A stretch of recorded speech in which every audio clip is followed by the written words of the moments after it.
24-hour business plan.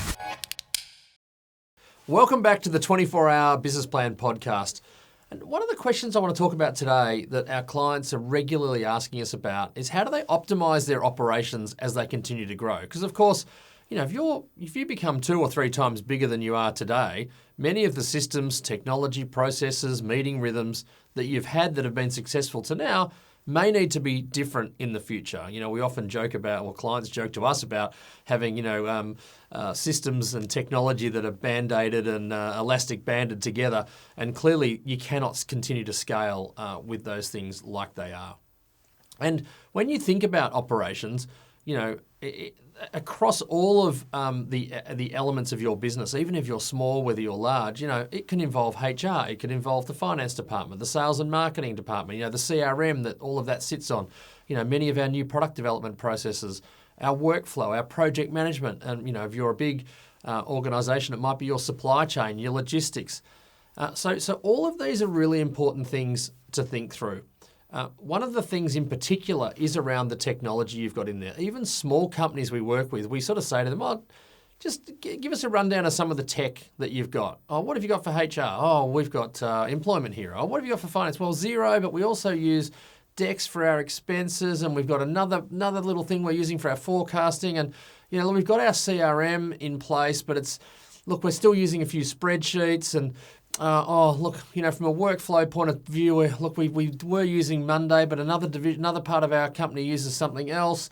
And the next thing you uncover that they're using 10, 15 different pieces of technology that often aren't talking to each other. But because we're not stopping for a moment in time and actually having an analysis of that, things just evolve over time. And it's just natural because individuals might have worked somewhere else and thought, Slack's really good. We've used that, and so we'll just implement Slack. So I think that technology stack is really important to understand about how you're optimizing your operations. And I think the other piece is around your processes, removing bottlenecks in the organization, getting rid of manual processes, even the meeting rhythms. Often as you get bigger, you feel like you need to get more meetings in people's diaries. And in fact, ideally, you'd have less meetings involved. If things were humming along really well, you'd have a much more regular rhythm of meetings, whether that be from the top of the company down to some of the individual divisions and departments. I think the other piece that's hot on everybody's agenda now is automation and AI and Gen AI and when to bring those in. And I think for me and for us, it's all about understanding the problem first and then figuring out, is there an automation solution or is there an AI solution or is there a Gen AI solution? I think what we tend to jump toward is the solution straight away. Oh, I've heard that this new Gen AI tool is really cool. We should be using it. No. Back up a little bit. What's the problem we're trying to solve? And does that technology, whether it be AI, Gen AI, or even some sort of automation or dashboard, can that be done and solve our problem?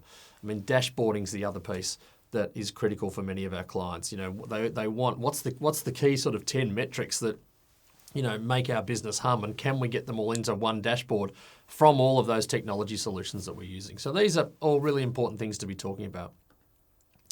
The other question we get asked about as part of our 8 pillars of excellence and around our team and our talent is, if we've got this great business plan we've developed, how do we create a high-performance culture to deliver on that growth plan that we're looking to do? And my answer more often than not is you've got to go right back to when you first bring people into your team, because people go on a journey as team members within your organisation. You recruit them, then you onboard them, then you train them over time, you develop them. You might do performance reviews, you give them feedback, and then ideally, if they leave, you get some feedback as they leave as to what they liked about the organisation and why they might have left. So I think it's critical. We often, we've got these team members and, they're not performing as well as they could be. Well, have we trained them? Have we sat down and given them performance reviews? Have we been honest with them? Have we had the tough conversations? Did we go through a stringent recruitment process in the first place? Did we onboard them well enough? I think you've got to get these things really, really nailed and really disciplined to make sure that you give yourselves the best chance for being a high performance team. And then there's a piece around understanding yourself, as individuals within the team, understanding yourselves and understanding each other. The amount of times that, I hear someone say, oh, I've worked with you for 3 years and I never understood that's what really motivates you, or that's what you've been meaning by doing things a certain way. So I think actually sitting down and understanding each other and how to get the best out of each other. I mean, sports teams do this brilliantly. You see, coaches before the games, they show those before the scenes. It might be a cricket game or a netball game or a football game. And, you see the coach in there sort of, shaking one person, but, just giving someone a little pat, and then someone else they're sitting down next to and telling them bit by bit exactly what they want to do through the game. And that's because the coach understands exactly what motivates and gets the best out of each team member. I think we also need to be really clear with our team is making sure they understand the role they play, and sports teams do that very well as well. So that's critical.